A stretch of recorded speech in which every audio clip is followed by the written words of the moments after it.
Jésus déclare ceci. « Car quiconque aura honte de moi et de mes paroles au milieu de cette génération adultère et pécheresse, le Fils de l'homme aura aussi honte de lui quand il viendra dans la gloire de son Père avec les saints anges. » Pourquoi tout à coup, Jésus parle d'avoir honte de lui? Je me suis mis donc un petit peu dans la peau de Pierre et je me suis dit, à la place de Pierre, qu'est-ce qui pourrait justifier que j'ai cette réaction? Vous savez, en disant à Jésus, non, mais ne dis pas ça, mais ça ne t'arrivera pas. Puis je me suis dit, mais c'est vrai que si moi j'étais avec Jésus, vu tout le respect que je lui... La vénération, c'est le bon mot pour le coup.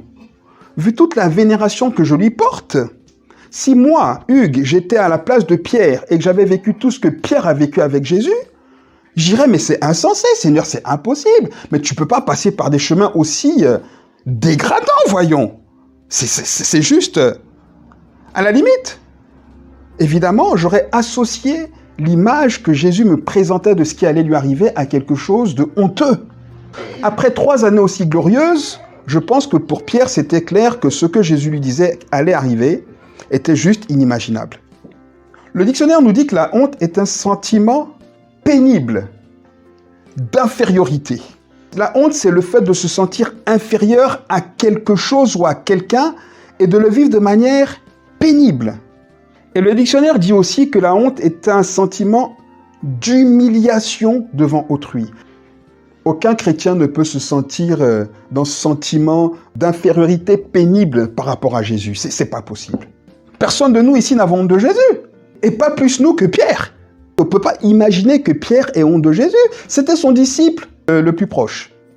Comment est-ce que Jésus a pu imaginer que Pierre puisse avoir honte de lui? C'est fort ce que Jésus dit ici.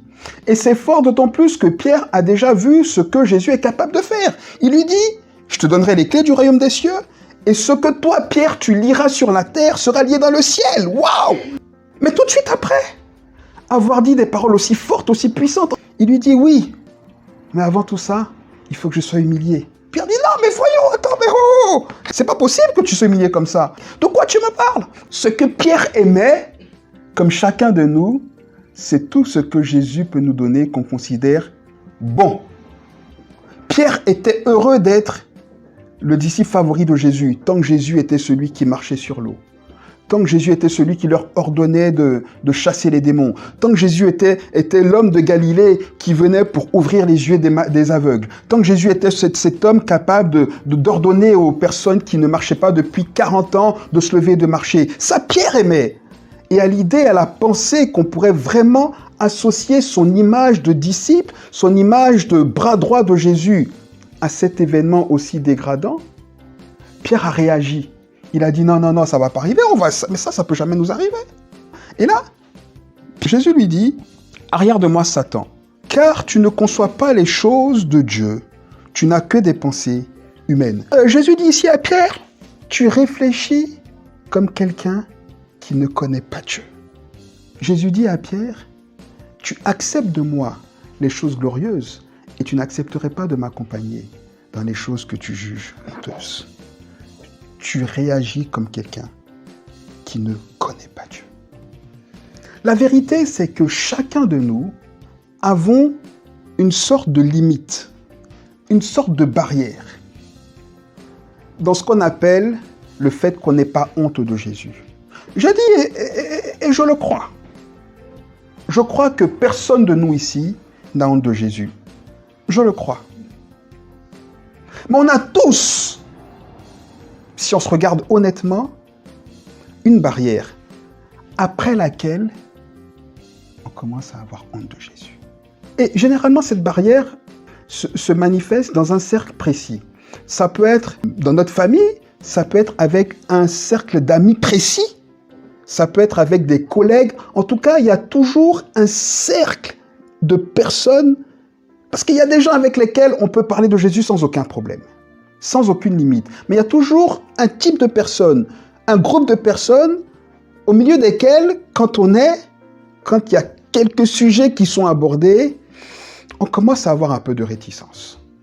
Je pense que tous ici, on s'est déjà retrouvés dans une situation comme ça, où par exemple, des gens parlent de Dieu, non mais ils sont fous ceux qui parlent, non mais tu te rends compte, croire en Dieu à cette époque-là, et puis nous on est là au milieu, et on se tait comme si on ne connaissait pas Dieu. Comme si on ne connaissait pas Dieu. Pourtant, on va à l'église tous les dimanches. Pourtant, le matin, avant d'aller voir ces personnes-là, on a prié en disant « Seigneur, je t'aime. Je me battrai pour toi. » J'espère on dit ça dans nos prières. Pour Jésus, en tout cas, avoir honte de lui, ça veut dire de manière très concrète, ne pas prendre position pour lui. Ça veut dire aussi ne pas le confesser. Le confesser Jésus, ça veut dire parler l'évangile. Ça veut dire donc aussi ne pas parler de l'évangile. Quand on refuse de confesser Jésus, quand on refuse de prendre position pour Jésus, quand on refuse de parler l'évangile, c'est l'équivalent de dire que Jésus est mort. C'est renier Jésus. C'est pour ça que Jésus est très dur quand il dit cette phrase. Il est dur, mais il ne menace pas. Il nous prévient. Il dit clairement, il dit « Celui qui aura honte de moi et de mes paroles au milieu de cette génération adultère et pécheresse, moi, le Fils de l'homme, quand je reviendrai entouré par la gloire de mon Père, j'aurai honte de lui aussi. » Jésus prévient. Il dit « Tu as honte de moi? Pas de problème. Eh bien, moi aussi, j'aurai honte de toi. » C'est pas une menace, hein? C'est un avertissement. Ça peut arriver qu'on le fasse. C'est déjà arrivé, oui. J'espère que quand ça t'est arrivé, tu as demandé pardon à Dieu quand même. Parce que si tu as renié Jésus, tu ne lui as pas demandé pardon, et que tu retournes le soir pour dire « Seigneur Jésus, merci pour la journée, alléluia, tu étais bon pour moi », je crains qu'il y ait quand même un problème entre toi et lui. Ça peut arriver qu'on le fasse, mais il faut se repentir. Ça peut arriver qu'on le fasse une fois ou deux. Mais si on le fait systématiquement, c'est zéro. Parce que la repentance implique le fait qu'on s'engage à ne plus le faire. Lequel de nous croirait quelqu'un qui dit « je t'aime » en privé et se voyant méprisé par la personne dehors, croirait que la personne aime vraiment? Qui?